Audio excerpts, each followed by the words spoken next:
नमस्कार, आप देख रहे हैं हिंदी टाइम्स और मैं हूं आपके साथ आरजे सचिन। मुझे लगता है कि जब त्रासदी अपने चरम पर होगी, क्रूरता अपने चरम पर होगी, तब कोई फिलोसोफर, कोई शायर, कोई लेखक, कोई कवि कहेगा और शहर के सारे दीवारों पे लिख दी जाएगी, प्रेम करो।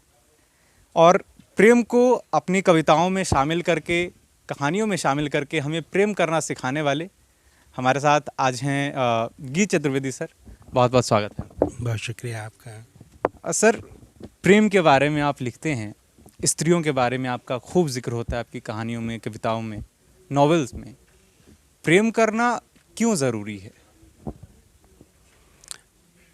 प्रेम, देखिए, जिस तरह के समाज में हम रह रहे हैं और जिस तरह की दुनिया इस समय बनती जा रही है, प्रेम की संभावना, प्रेम की गुंजाइश तो लगातार बढ़ती चली जा रही है। प्रेम करना क्यों ज़रूरी है, ये तो हम लोग कोई सोच के करता नहीं है। प्रेम अपने आप होने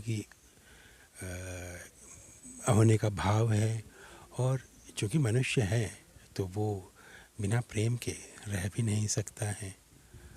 आज के इस दौर को अगर अगर आप अपने आप को तरल बनाए रखना चाहते हैं, अगर आप अपने आप को मनुष्यतर बनाए रखना चाहते हैं, तो प्रेम के भाव में आपका विश्वास पहले से अधिक होना चाहिए।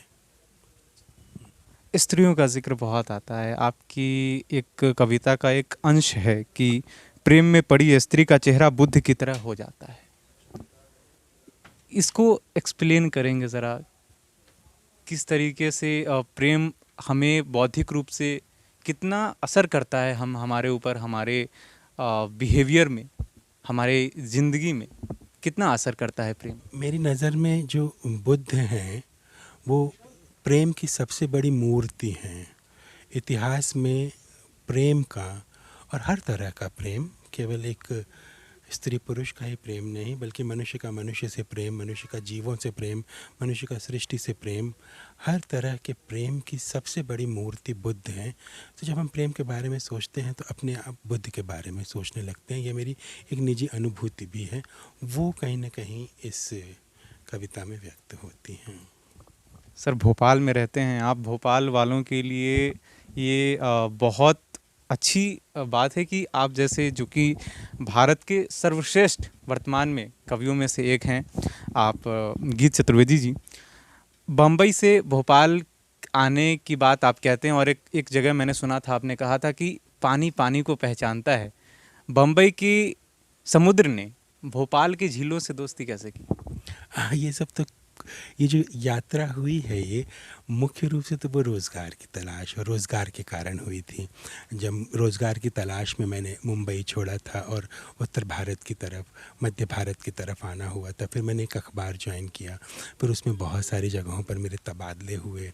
तो एक शहर से दूसरे शहर, हरियाणा, पंजाब, उत्तर प्रदेश, राजस्थान, मध्य प्रदेश, कई सारे शहरों में रहने के बाद में भोपाल पहुंचा, और भोपाल पहुंचकर यहाँ टिक गया। उसके बाद मैंने कोई नौकरी की नहीं, यहीं पर लेखन अपना करता हूँ मैं।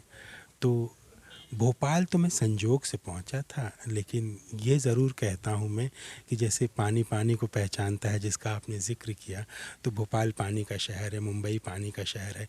तो भोपाल के पानी ने मेरे अंदर के पानी को पहचान लिया, उससे दोस्ती कर ली, और शायद उसी ने मुझे यहाँ रुकने के लिए विवश कर दिया। कहीं ना कहीं ये प्रेरणा रही होगी उसके अंदर। जिसकी अनुपस्थिति में आप मानसिक संवाद कर सके, उससे प्रेम होना तय है। इस तरह की पंक्तियाँ, जिन पंक्तियों में, जिन कविताओं में मोती झलकता है, और कहीं ना कहीं दर्शन की जो बात हम करते हैं वो दर्शन झलकता है, जिससे कि अभी युवा जो लेखक हैं वो काफ़ी प्रभावित होते हैं और लिखने की तरफ अग्रसर होते हैं। काफ़ी युवा, हमारे जैसे युवा, आपको देख कर के लिखना शुरू उन्होंने किया है। किस तरीके की एडवाइस अगर आप हम जैसे युवाओं को देना चाहें लिखते वक्त, पढ़ने को लेकर, दूसरे को सुनने के लिए? 3 तरह की बातें मैं कहूँगा कि एक तो आप सारे के सारे लोग मनुष्यों को पढ़ें, जीवन को पढ़ें, किताबों को पढ़ें। इन तीनों की पढ़ाई बहुत ज़रूरी है। अगर आप लेखन करना चाहते हैं, इन तीनों को पढ़ें, जिससे आपका लेखन निखरने लगेगा। और साथ ही साथ अपने आसपास के तमाम बुज़ुर्गों से मिलें, उन बुज़ुर्गों के साथ समय बिताएं, क्योंकि बुज़ुर्गों के पास, वो खुद लेखक नहीं होते हैं, लेकिन उनके पास सुनाने के लिए बहुत सारी कहानियाँ होती हैं। उन कहानियों से कहीं ना कहीं सीख प्राप्त करें, ये बुनियादी चीज़ है।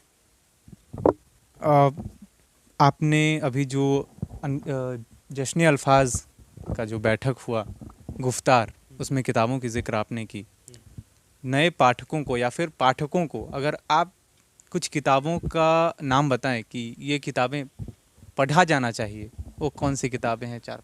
अगर कोई नया लिखने वाला हो और लिखने पढ़ने की शुरुआत कर रहा हो, तो मैं उसे कहूँगा, अगर वो कविताएं लिख रहा है तो कुंवर नारायण की प्रतिनिधि कविताएं पढ़े, विनोद कुमार शुक्ल की प्रतिनिधि कविताएं पढ़े, केदारनाथ सिंह की प्रतिनिधि कविताएं पढ़े।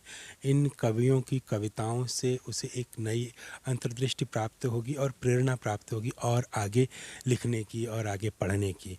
और यदि वो उपन्यास या कथा साहित्य में काम कर रहा है, तो मैं उससे कहूँगा कि वो निर्मल वर्मा की किताबें पढ़ें और हजारी प्रसाद द्विवेदी की किताबें पढ़ें और कृष्ण बलदेव वैद की किताबें पढ़ें। इनका साहित्य कुछ नए रास्ते खोलेगा।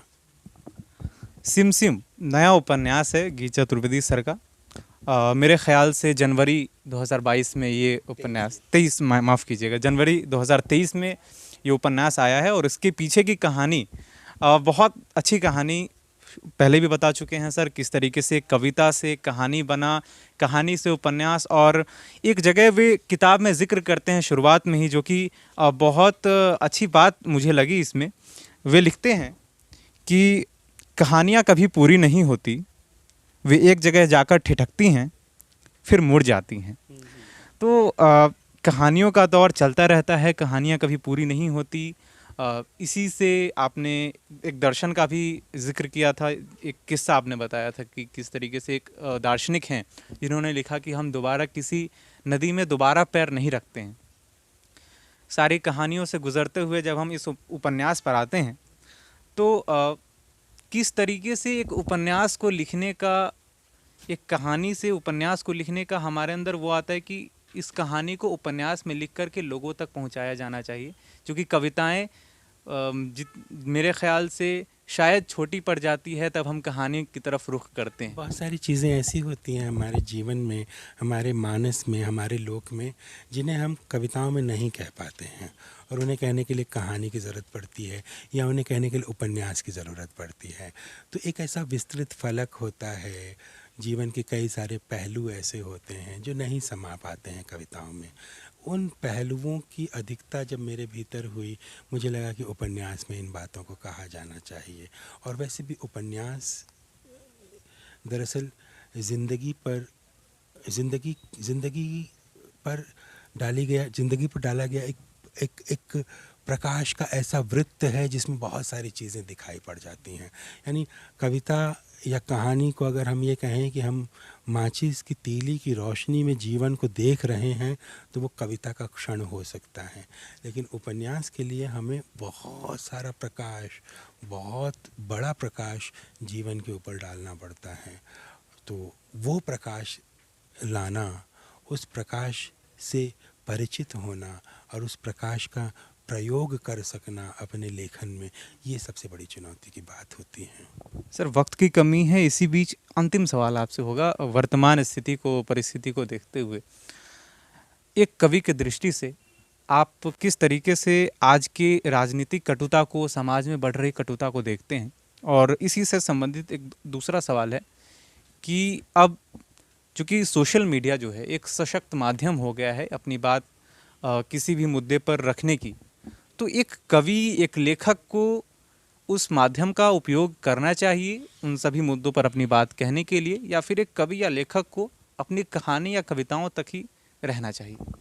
ये तो कवि और लेखक के ऊपर निर्भर करता है कि वो चीज़ों को कैसे देख सके। वो यानी मैं हमेशा इसे मानता हूँ कि हर कवि और लेखक को अपनी तरह से अपना माध्यम और अपना रास्ता चुनने का अधिकार और छूट होती है। यदि लेखक को लगता है कि वो इन सारे माध्यमों पर सहज है, तो वो इन माध्यमों का इस्तेमाल करे। यदि लेखक को लगता है कि वो अपनी कविता कहानी में रहे तो उसे वहाँ रहना चाहिए। ये उनके ऊपर निर्भर करता है। आज की तारीख में भी बहुत सारे लोग सोशल मीडिया पर नहीं हैं। पूरी की पूरी पृथ्वी तो सोशल मीडिया पर आ नहीं गई है, बहुत सारे लोग उससे दूर भी रह रहे हैं। यकीनन वो उनका चयन है। बाकी जहाँ तक बात हमारे समय की है तो निश्चित ही हम एक बहुत कठिन, बहुत कटु, बहुत ही जटिल समय में जी रहे हैं। और मैं फिर से यही कहूँगा कि ऐसे कठिन और जटिल समय में हमें अपने भीतर प्रेम की अनुभूति को बचाए रखना होगा। हमें प्रेम के पक्ष में हम चाहे जो भी करें, जिस तरह का भी काम करें, मनुष्यता और प्रेम के पक्ष में हम खड़े रहें। हमें ये सुनिश्चित करते रहना होगा। सर, अंत में एक कविता जो कि मुझे आपकी वो कविता बहुत पसंद है। जिया हुआ प्रेम और सुना हुआ संगीत लौटकर ज़रूर आता है। अगर आपकी स्मृति में हो या फिर आप वो किताब लाए हों, उससे ये कविता सुनाएं और साथ ही साथ ये आप सुनिश्चित कर दें दर्शकों को कि जिया हुआ प्रेम, उसमें कोई प्रेमी की बात चल रही है या फिर प्रेम की बात चल रही है। क्योंकि आमतौर पर आपकी कविता को सुनकर युवा ये सोच लेते हैं कि गीत चतुर्वेदी सर ने तो अपनी कविताओं में लिख दिया है कि किया हुआ प्रेम लौटकर ज़रूर आता है, और वो किसी एक प्रेमी की प्रतीक्षा में लगे रहते हैं। तो वो क्या होते हैं, जब मैं कहता हूँ जिया हुआ प्रेम लौट कर आता है तो वो सोचते हैं कि प्रेमी लौट कर के आता है। तो वो उनकी अपनी अपनी प्रतीक्षा है उनकी। हालांकि मैं वो नहीं कहना चाहता हूँ। 4 लाइन की पंक्ति है, 4 लाइन की कविता है कि खिलाई गई रोटी व दिए गए चुंबन कभी गिने नहीं जाते, पोछे गए आंसू और चुराई गई नसीहतें बताई नहीं जाती, भीगी हुई आत्मा को धूप में टांग कर सुखाया नहीं जाता, जिया हुआ प्रेम और सुना गया संगीत लौट के ज़रूर आते हैं, जिया हुआ प्रेम और सुना गया संगीत लौट के ज़रूर आते हैं। बहुत बहुत धन्यवाद सर आपका। इस दुनिया में जब सब कुछ ख़त्म हो रहा होगा, जब शुरू की तरह जब त्रासदी बहुत बढ़ चुकी होगी, तब सब कुछ ख़त्म हो जाएगा, कविताएं बची रहेंगी, प्रेम बचा रहेगा। बहुत बहुत धन्यवाद सर आपको समय देने के लिए। बहुत शुक्रिया आपका। बहुत बहुत धन्यवाद।